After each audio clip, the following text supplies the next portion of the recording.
bunge limeshauri kwamba nyumba zijengwe, zisiangaliwe tu zijengwe zile kwenye maeneo ambayo yana gharama kubwa kama maeneo haya ya Masaki ambako nyumba kuimiliki mwananchi wa kawaida ni ngumu. Kwa hiyo tumeshauri na maeneo mengine ambako kuna miliki wajengewe wananchi waweze kupanga kwenye nyumba hizo za TBA ili ziwasaidie kuokoa gharama zile kubwa ambazo wanaweza wakashindwa kuzimudu kama wananchi wa kawaida. Lakini tumeiomba serikali waendelee sasa kuwatengea fedha TBA ili waweze kuendeleza miliki walizonazo mikoani. Tuna maeneo ambayo tunafahamu kwenye mikoa ya Arusha, Kilimanjaro na kwingineko kama vile Mwanza, bado wana maeneo ambayo wanaweza wakajenga, isiwe tu kwa ajili ya wananchi wa jiji la Dar es Salaam. Kwa hiyo haya wameyachukua na Mheshimiwa Waziri atayafanyia kazi. Kamati ya Bunge imeridhika na kazi nzuri inayofanywa na serikali ya Dr. Samia Suluhu Hassan. Maoni waliotupatia ni kuhakikisha kwamba tunaendelea kutengeneza nyumba nyingi affordable houses kwa ajili ya wananchi walio wengi wa hali za kawaida.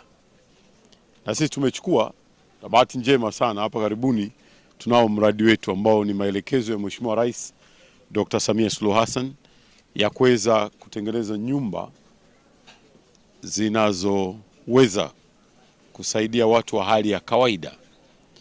Na maono ya rais yalikuwa ni ya moja kwa moja kwamba vijana kipaumbele.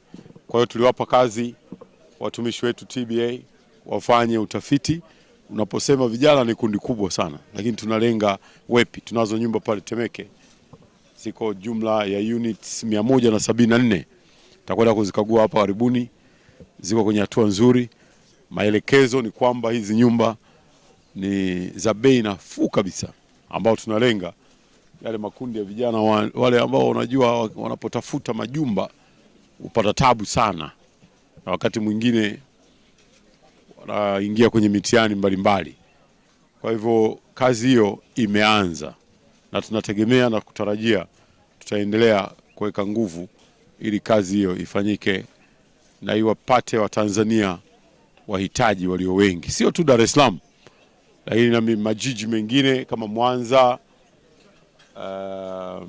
Arusha, lakini vile vile Mbeya, Dodoma na kwenyewe kote na maeneo mengine katika nchi kulingana na uhitaji.